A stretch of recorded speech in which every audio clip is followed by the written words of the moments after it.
Hi hello നമസ്കാരം. YouTube ചാനലിലേക്ക് നിങ്ങൾക്ക് ഏവർക്കും സ്വാഗതം. ഞാനങ്ങനെ വൈകിട്ട് ജോലിയും കഴിഞ്ഞ് വീട്ടിൽ വന്നിരിക്കുകയാണ്. പിന്നെ അങ്ങനെ ഞാൻ കട്ടൻ കാപ്പി ഇട്ട് കുടിക്കാൻ പോവുകയാണ്. ചായയൊന്നും കുടിക്കുന്നില്ല, കട്ടൻ കാപ്പിയാണ് ഞാൻ കുടിക്കുന്നത്. അങ്ങനെ കട്ടൻ കാപ്പി എടുത്തു. അങ്ങനെ ഞാൻ ഒരു പൊതി ഇരിക്കുന്നത് കണ്ടു. ആ പൊതി അങ്ങനെ തുറന്ന് നോക്കിയപ്പോൾ 4 വാഴയ്ക്കപ്പം ഇരിക്കുന്നു. പഴംപൊരി എന്നും പറയും. അങ്ങനെ അതിലെ 3 ഞാൻ കഴിച്ചു. ഒരെണ്ണം അവർക്ക് കൊടുക്കാമെന്നും പറഞ്ഞ് 3 ഞാൻ കഴിച്ചു. എന്തായാലും 3 വയറ്റിലാക്കി കഴിഞ്ഞു ഗൈസ്.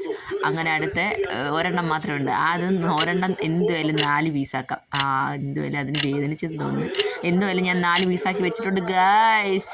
അങ്ങനെ കട്ടൻ കാപ്പി അവിടെ തിളയ്ക്കുന്നു. ഞാനിത് അവർക്ക് ഓരോരുത്തർക്കും ഓരോന്നേ പറക്കി കൊടുക്കുന്നു. ലാസ്റ്റ് ഒരു പീസ് വന്നു. അത് ഞാൻ എടുക്കാമെന്ന് വിചാരിച്ചു. പക്ഷെ വീണ്ടും കൈ വന്നു. അങ്ങനെ ഒരെണ്ണം വീണ്ടും കൊടുത്തിരിക്കുന്നു ഗൈസ്. അത് ഞാനെടുത്ത് കഴിക്കുന്നു ഗൈസ്. 3 ഞാൻ കഴിച്ചു. ഇനിയിപ്പം ഒരെണ്ണം ഉണ്ട്, അത് അവർ കഴിച്ചോളും. ടാറ്റാ.